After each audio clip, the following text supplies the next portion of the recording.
ഈ രാജ്യത്ത് കഴിഞ്ഞ 10 വർഷക്കാലമായി ഒരു മന്ത്രിയുടെ പേരിൽ അഴിമതി ആരോപണം ഉയർന്നിട്ടില്ല.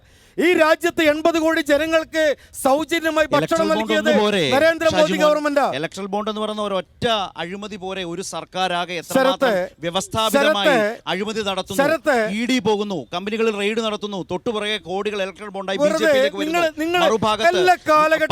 കമ്പനികൾക്ക് കൊടുക്കുന്നു.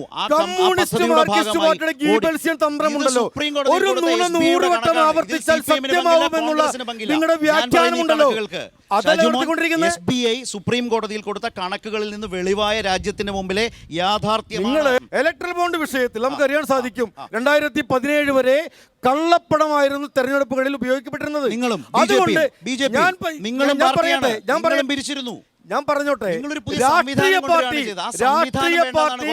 തിരഞ്ഞെടുപ്പ് സമയത്ത് എല്ലാവരെയും പണം വാങ്ങിക്കും. 2017 വരെ കേരള രാജ്യത്തെ പാർട്ടികൾ നടത്തിയ പിരിവിനെ ഒന്നും സുപ്രീം കോടതി റദ്ദ് ചെയ്തിട്ടില്ല.